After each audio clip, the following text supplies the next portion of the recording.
challenge. I mean, every day there's about 200,000 extra mouths to feed on this planet. Already there's an inequality in global calorific distribution. We waste about 30% of the food that's produced on farms before it gets to our plate. And compounding the challenge, there's the rise in the wealth of the middle classes, such as countries like India and Brazil and China. And they're going to want a diet more like the one we're used to, rich in meat and dairy. And it takes about 7 kilograms of grain to produce 1 kilogram of beef. So it's a very inefficient way of getting calories into the system. Yeah. And I'm not suggesting we should all turn vegetarian. I mean, I like steak as much as the next person. So we simply have to increase the yields from the existing farmland. There's no new farmland to bring online.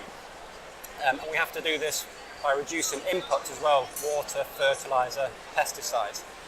A big solution to this challenge is to increase the productivity of about 400 million smallholder farmers in the planet. Many of these obviously in developing countries. If we can move them from a sustenance-based farming, one that just provides enough food for themselves, to one that's profitable year on year and make it a business for them, we can get food into the local communities. We increase their production and feed the local communities, because 80% of population growth is going to be in developing countries. So companies such as mine, Syngenta, and national governments around the world, we're spending billions and billions of pounds each year on research into agri-science and food production technology. And very often we're working closely together in collaboration. And given the level of investment, given the number of smart minds working on this, I think we can meet the challenge in terms of the science and technology. I think the biggest issue we face is one for society. So, I'm sure you want the latest smartphone when it comes out, or the smartest television set. We devour technology in every aspect of our lives, but when it comes to agriculture, there seems to be a resistance in terms of accepting science and technology. Okay. So that's something we have to come over and become more accustomed to as a society.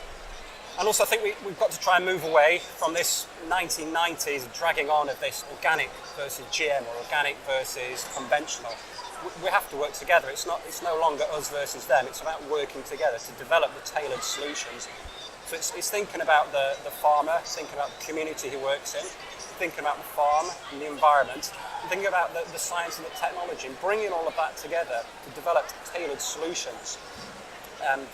So I think if we can work together, get the science and technology, then we can sustainably increase yields whilst protecting biodiversity and reducing inputs. And I'm an optimist. I think we can meet this challenge if we're prepared to work together on it.